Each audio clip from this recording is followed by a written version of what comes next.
2 minute में class problem आ रही है जूम में। ओम अज्ञानतिमिरान्धस्य ज्ञानञ्जनशलाकया चक्षुरुन्मिलितमेन तस्मै श्रीगुरुवे नमः। श्रीचैतन्यमनोभीष्टं स्थापितं येन भूतले स्वयं रूपकदा मह्यं ददाति स्वपदान्तिकं वन्देऽहं श्रीगुरु श्रीयुतपदकमलं श्रीगुरून् वैष्णवाचं श्रीरूपं साग्रजातं स्वगणरघुनाथान्वितं तं सजीवं साद्वैतं सावधूतं परिजनसहितं कृष्णचैतन्यदेवं श्री राधा कृष्ण पादान सगण ललिता श्री विशाखानमृताश्च नारायणं नमस्कृत्यं नरं चैव नरोत्तमं देवीं सरस्वतीं व्यासं ततो जयमुदीरयेत्। सुनवतां स्वकथा कृष्ण पुण्यश्रवण कीर्तनं हृदयन्तस्तु विद्राणि विद्नोति सुरसतां नष्टप्राय श्रीभद्रेषु नित्यं भागवत सेव्या भगवती उत्तम श्लोके भक्तिर्भवति नैष्टिकी तदा रजस्तमो भाव काम लोभादय चेत एतेन निरावृतम स्थिति सत्य प्रसिद्धति एवं प्रसन्न मनसो भगवत भक्ति योगता भगवत तत्व विज्ञान मुक्त संगस्य जायते विद्यन्ते हृदय ग्रंथि छिद्यन्ते सर्व संशयं क्षीयन्ते चास्य कर्माणि दृष्ट्वा एव आत्मनीश्वरे धर्म प्रोजितो कैटपको अनत्रो परमो निर्मस्राणां सतां वेद्यं वास्त्रमत्र शिवदं तापत्रय उन्मूलनं श्रीमद्भागवतं प्रमाणमूलं प्रेमोपमार्थो महान् श्री चैतन्य महाप्रभु मतमिदं तत्रादरो न पर हे कृष्ण करुणा सिंधु दीनबंधु जगतपतये गोपेश गोपिका कांत राधाकांत नमस्तुते तप्त कांचन गौरांगे श्री राधे वृंदावनेश्वरी वृषभानुसुते देवी प्रणमामि हरिप्रिये वाञ्छाकल्पतरुवृक्ष कृपा सिन्धुभ्येव च पतितानां पावनेभ्यो वैष्णवेभ्यो नमो नमः। जय श्री कृष्ण चैतन्य प्रभु नित्यानंद श्री अद्वैत गदाधर श्रीवासादि श्री गौर भक्त वृंदा हरे कृष्णा कृष्ण कृष्णा हरे हरे हरे राम राम राम हरे हरे। तीसवा आज हम लोग को श्रीमद् भागवतम का स्कंद संख्या 1 अध्याय संख्या 4 और टाइटल है श्री नारद का प्राकट्य। बोलते हैं व्यास ऊचु इति ब्रुवाणम अस्तूयम मुनीनां दीर्घ सत्रिणां वृद्धम कुलपति सूतम ब्रह्म भृत्यम सोनको अब्रवीत। सूत गोस्वामी को इस प्रकार बोलते देखकर दीर्घकालीन यज्ञोत्सव में लगे हुए समस्त ऋषियों ने विद्वान तथा वयोवृद्ध अग्रगणी सौनक मुनि ने सूत गोस्वामी को निम्न प्रकार से संबोधित करते हुए बधाई दी। तो हम लोगों ने जैसे कथा सुना कि जो है भगवान के कृष्ण के अलग अलग अवतारों का वर्णन 24 अवतारों का वर्णन जो श्रीमद् भागवतम है, इससे पहले अध्याय में हम लोगों ने सुना, जो कि सूत गोस्वामी नैमिषारण्य के ऋषियों को, जो सौनक आदि ऋषि थे, उनको ये कथा सुनाई थी, भगवान के अलग अलग अवतारों का वर्णन बताया था। अब आगे जो है सूत गोस्वामी इस प्रकार बोलते देखकर दीर्घकालीन यज्ञोत्सव में लगे समस्त ऋषि, जो यज्ञ करने के लिए एक जगह इकट्ठे हुए थे, उन्होंने वयोवृद्ध अग्रगणीय जो सौनक मुनि थे, उन्होंने सूत गोस्वामी से निम्नलिखित प्रकार संबोधित करते हुए उनको बधाई देना शुरू करते हैं। बोलते हैं विद्वानों की सभा में जब भी वक्ता को बधाई दी जाती है या उसको संबोधित किया जाता है तो बधाई देने वाले में निम्नलिखित योग्यता होनी चाहिए। जो विद्वान की सभा में जो बधाई का पात्र होता है और जो बधाई देता है उसको, तो बधाई देने के अंदर, देने वाले के अंदर क्या योग्यता होनी चाहिए उसके बारे में बता रहे हैं कि उसे सभा का अग्रणी और ज्येष्ठ व्यक्ति होना चाहिए, जो आगे ग्लोरीफाई करता है किसको, जो वक्ता है। तो जो सभा को का अग्रगणी और ज्येष्ठ व्यक्ति होगा वही अगले व्यक्ति को ग्लोरीफाई करेगा। उसे विशद विद्वान भी होना चाहिए। श्री सौनक ऋषि में ये सारी योग्यता थी, अतः जब वो श्री सूत गोस्वामी से श्रीमद् भागवतम को उसी रूप में सुनाने की इच्छा व्यक्त की जिस रूप में उन्होंने सुखदेव गोस्वामी से सुना था, अतः स्वयं भी उसे आत्मसात किया और श्री सौनक जी को उन्हें बधाई देने के लिए खड़े हुए। इस प्रकार सौनक ऋषि जो थे उस सभा में, उन्होंने, विद्वान मुनि जो थे सूत गोस्वामी, उनको बधाई देने के लिए खड़े होते हैं और उनके अंदर ये क्वालिफिकेशन था कि वो सभा के अग्रगणी सभापति के रूप में और सूत गोस्वामी को ग्लोरीफाई करें। तो श्री सौनक जी ने उन्हें बधाई देने के लिए खड़े हुए। आत्म अनुभूति का यह अर्थ नहीं होता कि गर्व के कारण पूर्ववर्ती आचार्यों का उल्लंघन करके कोई अपनी विद्वता का प्रदर्शन करे। बता रहे हैं कि जो है आत्म अनुभूति और जो हो गया किसी को, तो किसी को ये नहीं सोचना चाहिए कि गर्व के कारण पूर्ववर्ती आचार्यों का उल्लंघन नहीं करना चाहिए। कोई अपनी विद्वत्ता का प्रदर्शन करे, उसे पूर्ववर्ती आचार्यों पर पूरा विश्वास होना चाहिए और साथ ही साथ उसे विशेष, उसे विषय का ऐसा उत्तम ज्ञान होना चाहिए कि वो किसी विशिष्ट अवसर पर उस विषय को उपयुक्त ढंग से प्रस्तुत कर सके। ये उसके अंदर क्वालिफिकेशन होना चाहिए जो सभा में अग्रगणी होकर अगले व्यक्ति को ग्लोरीफाई करना चाहता है। विषय के मूल उद्देश्य का पालन होना चाहिए, खींचतान करके उसका कोई दुर्बोध अर्थ नहीं निकालना चाहिए, अपितु श्रोताओं को समझाने के लिए उसे रोचक ढंग से प्रस्तुत करना चाहिए। इसे आत्मसात करना कहा जाता है। सभा में अगुआ सौनक ने वक्ता श्री सूत गोस्वामी के महत्व का यथा धीतम तथा यथामति कहकर अनुमान अनुमान लगा लिया है।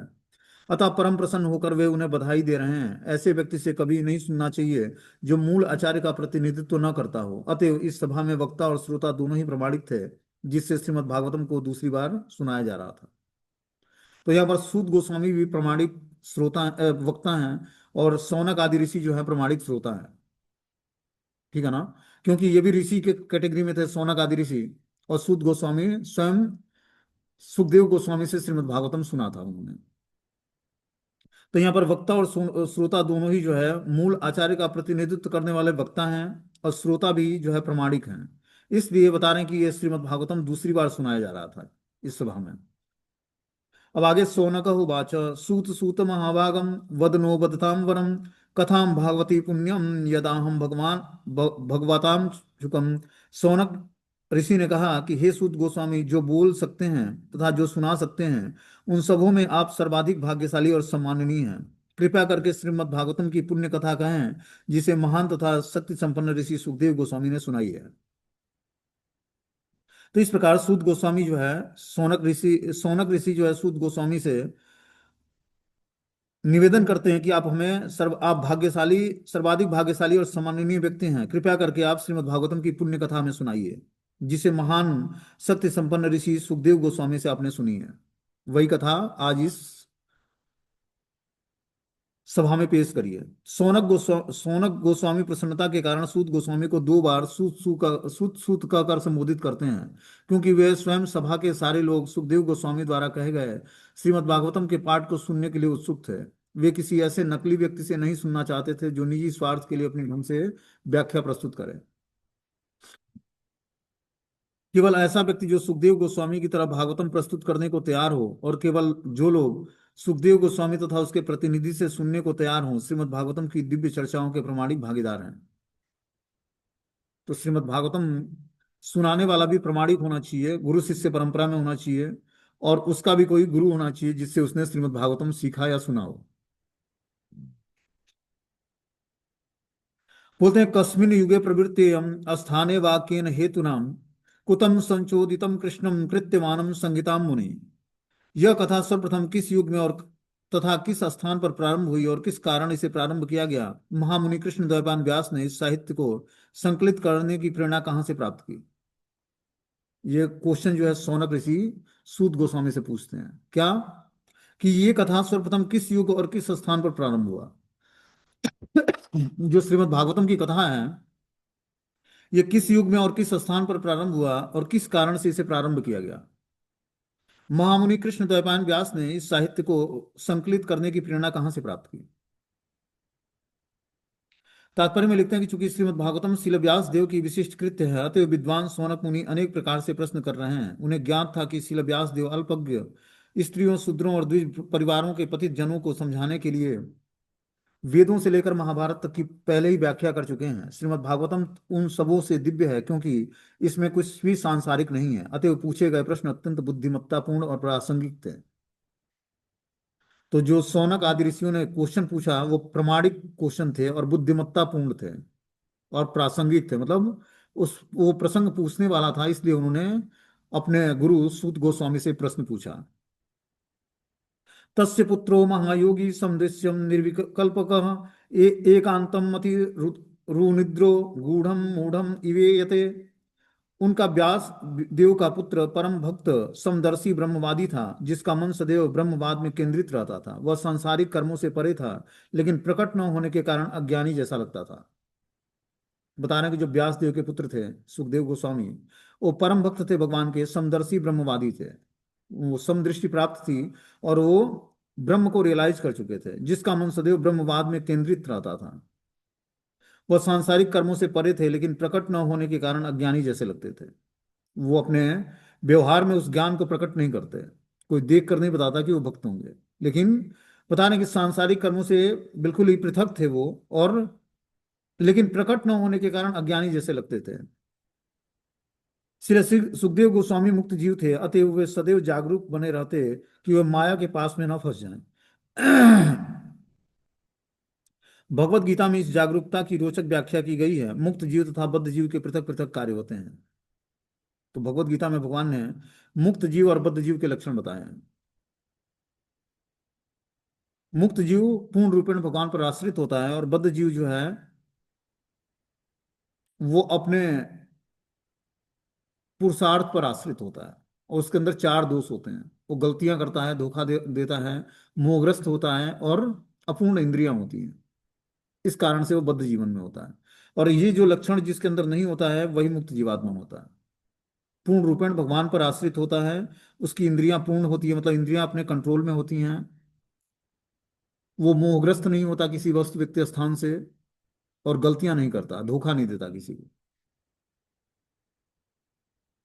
जो बद्ध जीव के लिए एक स्वप्न जैसा है, बद्ध जीव मुक्त जीव के वास्तविक कार्यों की कल्पना तक नहीं कर सकता, जबकि बद्ध जीव इस आध्यात्मिक कार्यों को स्वप्न देखता है, किंतु मुक्त जीव जागृत रहता है। इसी प्रकार बद्ध जीव के कार्य मुक्त जीव को स्वप्नवत प्रतीत होते हैं। भले ही ऊपरी तौर पर बद्ध जीव तथा मुक्त जीव एक ही धरातल पर लगे हैं, लेकिन वास्तव में वे भिन्न भिन्न कार्यों में लगे होते हैं। उनका ध्यान सदैव या तो इंद्रिय भोग पर या फिर आत्म साक्षात्कार की ओर लगा रहता है। तो मुक्त जीवात्मा का हर एक कार्य आत्म साक्षात्कार की ओर होता है, और बद्ध जीवात्मा का हर एक कार्य इंद्रिय भोग की तरफ होता है। बद्ध जीव पदार्थ में मग्न रहता है, जबकि मुक्त जीव पदार्थ से पूर्ण रूपेण निरपेक्ष रहता है। इस निरपेक्षता की व्याख्या आगे की जाएगी कि जो मुक्त जीवात्मा होता है वो पूर्ण रूपेण निरपेक्ष होता है, किसी वस्तु व्यक्ति स्थान से लिप्त नहीं होता है। जब शिला व्यास देव अपने पुत्र के पीछे पीछे जा रहे थे, तो नग्न स्नान करती हुई सुंदर तरुणियों ने वस्त्रों से अपने शरीर ढक लिए। यद्यपि व्यास देव स्वयं नग्न न थे, लेकिन जब उनका पुत्र वहीं से गुजरा तब उन्होंने वैसा नहीं किया। मुनि ने इसके बारे में पूछा तो तरुणियों ने उत्तर दिया कि उनका पुत्र पवित्र है। जब वह उनकी ओर देख रहा था तो उसने स्त्री तथा पुरुष में कोई भेद नहीं माना, लेकिन मुनि तो भेद मान रहे थे। तो जब सुखदेव गोस्वामी अपने माता के गर्भ से बाहर प्रकट होते हैं, तो वो 16 वर्ष की अवस्था में अपने माता के गर्भ से बाहर निकलते हैं, और यंग अवस्था में माता के गर्भ से निकलते ही वो वैराग्य ले लेते हैं, संन्यास आश्रम स्वीकार कर लेते हैं और जाने लगते हैं। तो व्यास देव उनके पीछे पीछे उनको पकड़ने के लिए जाते हैं। बताने कि तब नग्न स्नान करती हुई सुंदर तरुणियों ने वस्त्रों से अपने शरीर को ढक लिया। यद्यपि व्यास देव स्वयं नग्न न थे, लेकिन व्यास उनके पुत्र जब गए सुखदेव गोस्वामी, तब सुंदर स्त्री जो स्त्रियां स्नान कर रही थी उन्होंने अपने शरीर को नहीं ढका। लेकिन जब व्यास देव उस रास्ते से गुजरे तो उन्होंने अपने नग्न शरीर को ढकना शुरू कर दिया। लेकिन जब उनका पुत्र वहीं से गुजरा तब उन्होंने वैसा नहीं किया। मुनि ने इसके बारे में उन तरुणियों से प्रश्न पूछा, तो उन्होंने उत्तर दिया कि उनका पुत्र पवित्र था, उसकी दृष्टि में स्त्री पुरुष का कोई भेद नहीं था, लेकिन आपकी दृष्टि में यह भेद था। भगवत गीता में कहा गया कि विद्वान साधु अपनी आध्यात्मिक दृष्टि के कारण किसी विद्वान भद्र ब्राह्मण चांडाल कुत्ता या गाय का पर समान दृष्टि रखने वाला होता है। श्रील सुखदेव गोस्वामी ने वो अवस्था प्राप्त कर ली थी, अतएव उन्होंने स्त्री तथा पुरुष में भेद नहीं देखा। उन्होंने तो समस्त जीवों को एक भिन्न वेश में देखा। स्नान करती स्त्रियां पुरुष के मन को उसकी चेष्टाओं से जान गई, जिस प्रकार शिशु को देखकर कोई भी यह जान लेता है कि वह कितना निर्दोष है। तो स्त्रियों ने सुखदेव गोस्वामी के भाव को जान गई कि वो बिल्कुल ही पंडित के स्टेज पर हैं, जिनकी दृष्टि में सब कुछ पवित्र है। लेकिन वही जब उधर से व्यास देव गुजरते हैं तो उनकी दृष्टि को उनको देखकर सारी स्त्रियां अपने शरीर को ढकने लगती हैं। बोलते हैं सुखदेव गोस्वामी 16 वर्ष के तरुण थे, अतः उनके शरीर के सभी अंगों का विकास हो चुका था। वे नग्न भी थे, उन्हीं की तरह स्त्रियां भी थी, लेकिन चूंकि सुखदेव गोस्वामी काम व्यापार से परे थे अतः वे निर्दोष प्रतीत हो रहे थे। स्त्रियां अपने विशिष्ट गुणों से उन्हें तुरंत जान गई, अतः उन्होंने सुखदेव जी के आने पर खास प्रवाह नहीं किया। लेकिन जब उनके पिता उधर से गुजरे तो स्त्रियों ने तुरंत वस्त्र ओढ़ लिए। ये स्त्री तथा उनकी पुत्रियों और पौत्रियों जैसे ही थी। फिर भी व्यास देव के आने पर उनमें सामाजिक रिवाज के अनुसार प्रतिक्रिया हुई, क्योंकि व्यास देव गृहस्थ की भूमिका निभा रहे थे। अतः मनुष्य को चाहिए कि स्त्री तथा पुरुष के प्रति आसक्ति से रहित होकर शरीर तथा आत्मा का अंतर जाने। जब तक उसके मन में ऐसा अंतर रहे तब तक उसे सुखदेव गोस्वामी जैसे सन्यासी बनने का प्रयत्न नहीं करना चाहिए। तो सुखदेव गोस्वामी बहुत ही हाईएस्ट लेवल के सन्यासी थे, और बिल्कुल ही जो है ब्रह्मभूत अवस्था में थे। ठीक है ना, आत्म साक्षात्कार करके और पूरा ब्रह्मभूत अवस्था को प्राप्त सन्यासी थे। इसलिए उनको देखकर स्त्रियों को ये नहीं लगा कि ये हमें देख रहे हैं, उनकी दृष्टि बहुत ही पवित्र थी। लेकिन उसी रास्ते से जब व्यास देव गुजरते हैं तो एक गृहस्थ की भूमिका निभा रहे थे, और गृहस्थ को स्त्री तथा पुरुष में भेद बरतना होता है, अन्यथा वह गृहस्थ नहीं हो सकता है। अतएव मनुष्य को चाहिए कि स्त्री तथा पुरुष के प्रति आसक्ति से रहित होकर शरीर तथा आत्मा का अंतर जाने। बोलते हैं, कथमाल लक्षितम पौरे संप्राप्तिम कुरजांगलान उन्नमत्त मुक जड़ वध द्विचरण गजसाहे। कुरु तथा जंगल प्रदेशों में पागल गूंगे तथा मूढ़ की भांति घूमने के बाद जब वे हस्तिनापुर नगर में प्रविष्ट हुए तो वहां के नागरिकों ने उन्हें कैसे पहचाना? ये क्वेश्चन पूछते हैं सोनागादी ऋषि कि जब सुखदेव गोस्वामी कुरु तथा जंगल प्रदेशों में पागलों गूंगे और मूढ़ की भांति घूमते घूमते बाद में हस्तिनापुर नगर में प्रविष्ट हुए तो वहां के नागरिकों ने उन्हें कैसे पहचाना? बोलते हैं, आधुनिक दिल्ली नगर पहले हस्तिनापुर कहलाता था, क्योंकि इसकी स्थापना पहले पहल राजा हस्ती ने की थी। अपने पितृगृह त्यागने के बाद गोस्वामी सुखदेव पागल की भांति इधर उधर भटक रहे थे, अतः उनकी उच्चतर अवस्था को जान पाना नागरिकों के लिए अत्यंत कठिन था। अतः मुनि को देखकर नहीं अपितु सुनकर पहचाना जाता है। मनुष्य को चाहिए कि साधु या मुनि के पास दर्शन के लिए नहीं अपितु सुनने के लिए जाए। यदि वह साधु के वचनों को सुनने के लिए तैयार न हो तो जाने से कोई लाभ नहीं होता है। सुखदेव गोस्वामी साधु थे, अतः वे भगवान की दिव्य लीलाओं के विषय में प्रवचन कर सकते थे। उन्होंने साधारण नागरिकों की सनकों को संतुष्ट नहीं किया। जब उन्होंने भागवतम पर प्रवचन किया तब लोग उन्हें पहचान पाए। उन्होंने कभी जादूगर जैसी जादूगरी दिखाने का प्रयास नहीं किया। बाहर से वे जड़ गूंगे पागल व्यक्ति के जैसे प्रतीत हो रहे थे, लेकिन वास्तव में वे महान दिव्य रूप से उच्चतर पुरुष थे। तो इस तरह से सुखदेव गोस्वामी जो है बता रहे हैं कि पागल गूंगे तथा मूढ़ की भांति घूमते घूमते वो हस्तिनापुर में प्रवेश करते हैं। और वहां के कुछ नागरिकों ने मतलब उच्चस्थ अवस्था को जान पाना नागरिकों के लिए अत्यंत कठिन था। अतः मुनि को देखकर अपितु सुनकर पहचाना जाता है कि, और जो किसी भक्त को पहचानना है तो उससे जब हम सुनेंगे तब हमें पहचान में आएगा कि भक्त किस अवस्था को प्राप्त है। तो सुखदेव गोस्वामी की बाहरी अवस्था को देखकर कोई उनको साधु मानने को तैयार नहीं था। जिस हस्तिनापुर में वो जब पहुंचे तो सुखदेव गोस्वामी साधु थे और वे भगवान की दिव्य लीलाओं के विषय में प्रवचन कर सकते थे। उन्होंने साधारण नागरिकों की शंकों को संतुष्ट नहीं किया। साधारण नागरिकों की बातों पर उन्होंने ध्यान ही नहीं दिया। लेकिन जब उन्होंने भागवतम पर प्रवचन किया तब लोग उन्हें पहचान पाए कि ये महान भक्त हैं भगवान के। कथम वा पांडवे यस्यम राजसे मुनिनाम सहम संवादम संभूतात्मा यत्रेषाम सात्वतीम श्रुतिम। राजा परीक्षित की इस महान मुनि से कैसे भेंट हुई जिसके फलस्वरूप वेदों की इस महान दिव्यसार भागवतम का वाचन संभव हो सका? तो बता रहे हैं, ये क्वेश्चन सौनक आदि ऋषि पूछते हैं सुद गोस्वामी से कि आखिर राजा परीक्षित की इस महामुनि से भेंट कैसे हुई सुखदेव गोस्वामी से, जिसके फलस्वरूप वेदों की इस महान दिव्य सार का वाचन संभव हो पाया। श्रीमद् भागवतम को यहाँ पर वेदों का सार कहा गया है। यह काल्पनिक कहानी नहीं है जैसे कि गैर जिम्मेदार लोग प्राय कहते हैं। इसे सुख संहिता अर्थात परम मुनि सुखदेव गोस्वामी द्वारा कहा गया वैदिक स्रोत भी कहते हैं। तो ये श्रीमद् भागवतम कथा कोई काल्पनिक कथा नहीं है, ये सत्य घटना है जो सुखदेव गोस्वामी जैसे महाभागवत के मुख से यह प्रकटित हुआ है। स गोदोहनम मात्रम ही गृहेषु गृहमेधिनाम अवीक्षते महाभागम तीर्थे कुर्वन्ति तदाश्रयम्। सुखदेव गोस्वामी किसी गृहस्थ के द्वार पर उतनी ही देर रुकते जितने समय में गाय दुही जाती थी। वे उस घर को पवित्र करने के लिए ऐसा करते थे। तो सुखदेव गोस्वामी किसी भी गृहस्थ के वहां जाते तो जितने दूर देर में गाय दुही जाती जितना समय लगता है उतना ही देर किसी गृहस्थ के घर में रहकर और उसको ज्ञान प्रदान करते। बोलते हैं, सुखदेव गोस्वामी महाराजा परीक्षित से मिले तो उन्होंने श्रीमद् भागवतम के मूल पाठ की व्याख्या कह सुनाई। वे किसी भी गृहस्थ के दरवाजे पर आधा घंटा से अधिक नहीं रुकते और भाग्यशाली गृहस्थ से ही भिक्षा प्राप्त करते थे। मतलब भोजन ग्रहण उसी के वहां करते जो भाग्यशाली गृहस्थ हो। वे अपनी शुभ उपस्थिति से उस घर को पवित्र करने के लिए ऐसा करते थे। अतः सुखदेव गोस्वामी ऐसे आदर्श उपदेशक हैं जो दिव्य पद पर स्थित हैं। जो लोग संन्यास आश्रम में हैं वे भगवान के संदेश का उपदेश देने के लिए प्रतिबद्ध हैं। उनके कार्यों से उन्हें यह सीखना चाहिए कि दिव्य ज्ञान प्रदान करने के लिए अतिरिक्त गृहस्थों से उनका कोई सरोकार नहीं है। गृहस्थ से भिक्षा मांगने का उद्देश्य उनके घर को पवित्र करना होना चाहिए। जिस मनुष्य ने संन्यास ग्रहण कर लिया है उसको चाहिए कि वह गृहस्थ की सांसारिक संपदा से आकर्षित होकर सांसारिक मनुष्यों का गुलाम न बने। जो मनुष्य संन्यास आश्रम ग्रहण कर चुका है इसके लिए ऐसा कर पाना विषपान अथवा आत्महत्या से भी अधिक घातक है। बता रहे हैं, जो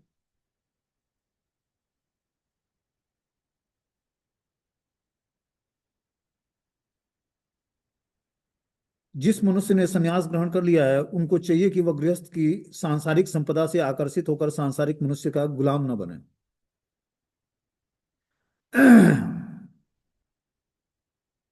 मतलब संन्यास आश्रम ग्रहण करने के बाद किसी गृहस्थ के वहां जाए तो उसकी सांसारिक संपदा को देखकर आकर्षित न हो और उसका गुलाम न बन जाए धन प्राप्त करने के लिए।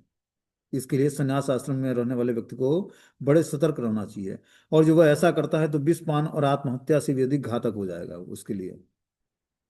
अभिमन्यु सुतम सूतम प्राहु भागवतो उत्तम तस्य जन्म महा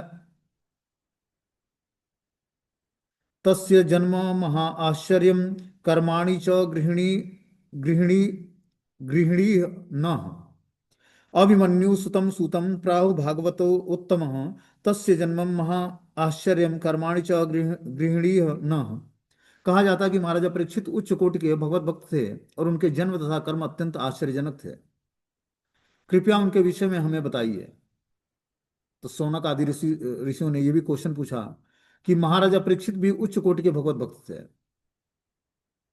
और उनके जन्म तथा कर्म अत्यंत आश्चर्यजनक थे। कृपया उनके विषय में भी हमें बताइए।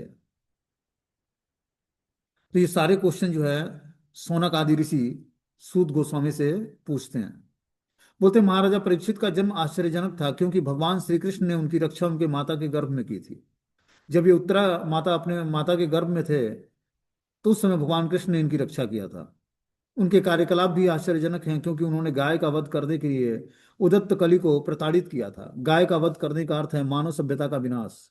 वे पाप के उत्कट प्रतिनिधि से गाय की रक्षा करना चाहते थे। उनकी मृत्यु भी आश्चर्यजनक थी क्योंकि उसे उन्हें मृत्यु के पूर्व सूचना प्राप्त हो चुकी थी, जो किसी मृत प्राणी के लिए आश्चर्यजनक है। इस तरह उन्होंने गंगा के तट पर आसीन होकर भगवान की दिव्य लीलाओं को सुनते हुए प्रयाण करने की तैयारी कर ली थी। जब तक वे भागवतम का श्रवण करते रहे उन्होंने न तो भोजन किया, न जल ग्रहण किया, न विवेक एक क्षण सोए।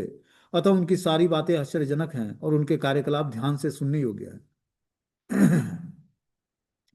यहाँ पर उनके विषय में विस्तार से सुनने की इच्छा शौनक आदि ऋषियों ने व्यक्त किया कि आखिर परीक्षित महाराज भगवान के इतने महान भक्त कैसे कैसे बने और किस तरह उनका जन्म और कर्म दिव्य है, इसके बारे में भी आप हमें बताने का प्रयास करें। स सम्राट कस्य वा हेतु पांडुनां मानवर्धनम प्रायो प्रविष्टो गंगायाम मनादृत्याधिराट श्रियम। वे एक महान सम्राट थे और उनके पास उपार्जित राज्य के सारे ऐश्वर्य थे। वे इतने वरेण्य थे कि उनसे पांडु वंश की प्रतिष्ठा बढ़ रही थी। तो फिर वे सब कुछ त्याग करके गंगा नदी के तट पर बैठकर क्यों आमरण उपवास करने लगे। ये भी क्वेश्चन पूछा उन्होंने कि महाराजा परीक्षित जो है चक्रवर्ती सम्राट थे। उनके पास उपार्जित राज्य के सारे ऐश्वर्य थे। वे इसे इतने वरेण्य थे कि उन्हें पांडु वंश की प्रतिष्ठा बढ़ा रहे थे।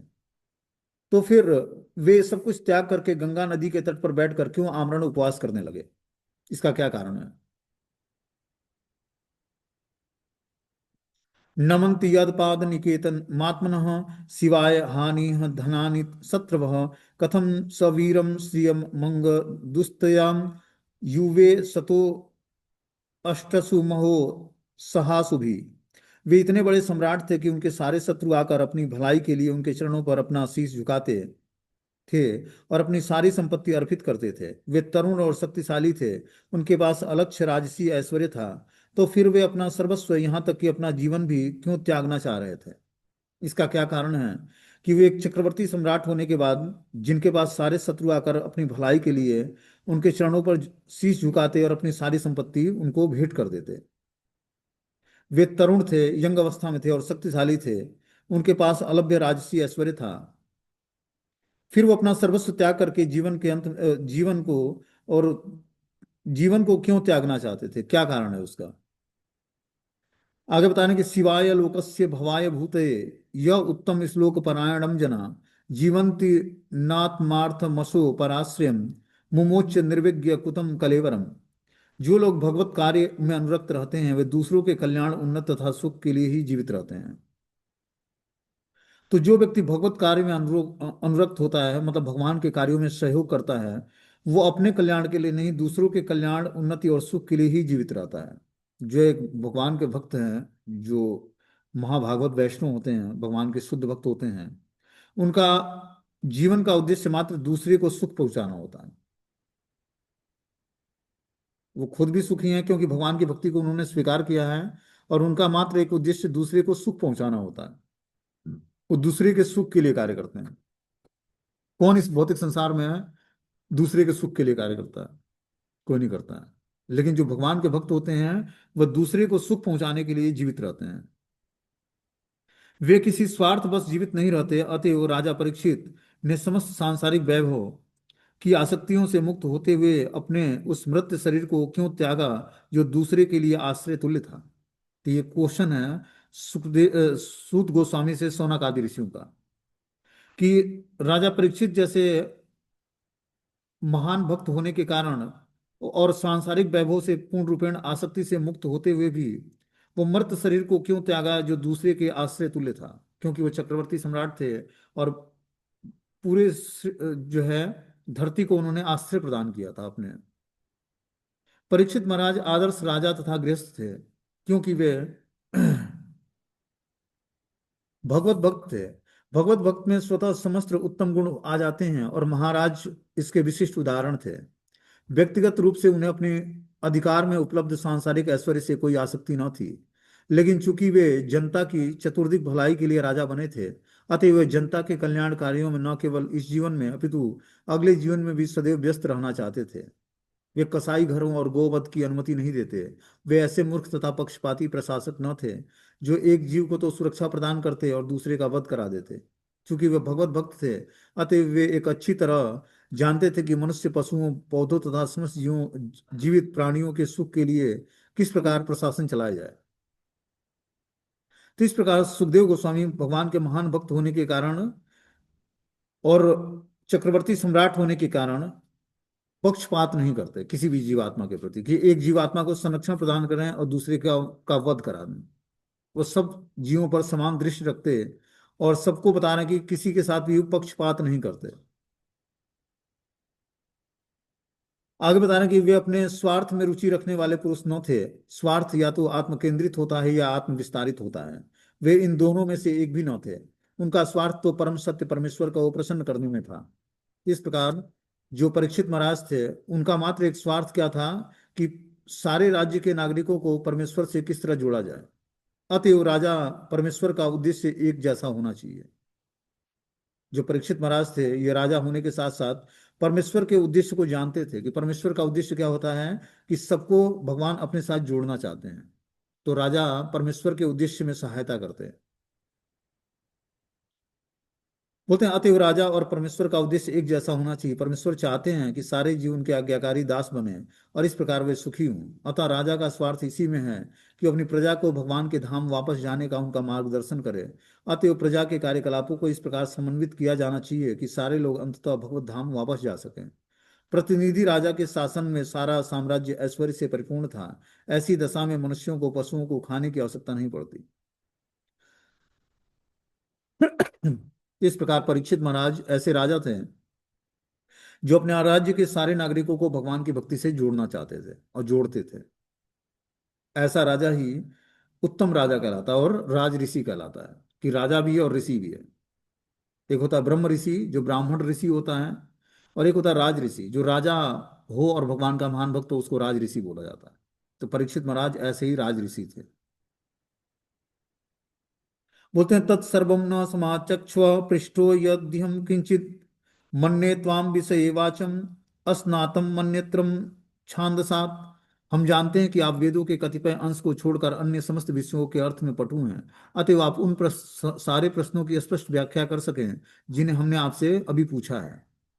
इस तरह से सौनक आदि ऋषियों ने सूत गोस्वामी से कुछ क्वेश्चंस पूछे, और उसका जवाब जानने के लिए उनसे निवेदन करते हैं कि आप कतिपय अंश को छोड़कर अन्य समस्त विषयों में अर्थ में पटु हैं। मतलब वेदों के कतिपय अंश को छोड़कर, कि वेद में जो गुणगान किया गया है उस अंशों को छोड़कर आप जो है अन्य समस्त विषयों पर के अर्थ में पटु हैं। अतएव आप उन सारे प्रश्नों की स्पष्ट व्याख्या कर सकें जिन्हें हमने आपसे अभी पूछा है।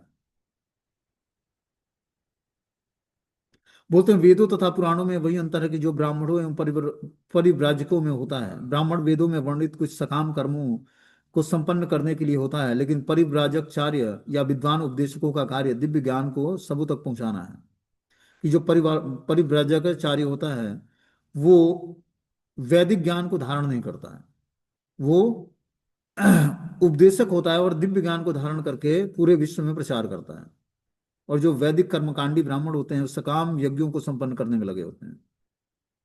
अतः परिव्राजकाचार्य सदा वेद मंत्रों के उच्चारण में पटु नहीं होता, जिनका अभ्यास ब्राह्मणों द्वारा लय युक्त उच्चारण में नियमित रूप से किया जाता है। ये जो वैदिक ब्राह्मण होते हैं वो संस्कृत के श्लोकों को, वेद मंत्रों को बहुत ही पटु तरीके से उच्चारण करते हैं, जिनका अभ्यास ब्राह्मणों द्वारा लय युक्त उच्चारण से नियमित रूप से किया जाता है, क्योंकि ब्राह्मण वैदिक अनुष्ठानों को संपन्न कराने के लिए होते हैं। लेकिन इससे यह नहीं समझना चाहिए कि भ्रमणशील उपदेशकों की अपेक्षा ब्राह्मण अधिक महत्वपूर्ण है। वे एक साथ एक तथा भिन्न हैं, क्योंकि विभिन्न मार्गों के होते हुए भी उनका लक्ष्य एक ही होता है। तो इस प्रकार जो वैदिक ब्राह्मण होते हैं वो वैदिक जो मंत्र होते हैं उसको अच्छे तरीके से उच्चारण करते हैं, लेकिन जो परिव्राजक होते हैं वो दिव्य ज्ञान के संदेश को जन जन तक पहुंचाते हैं अपने उपदेश के माध्यम से। यही अंतर होता है उनमें।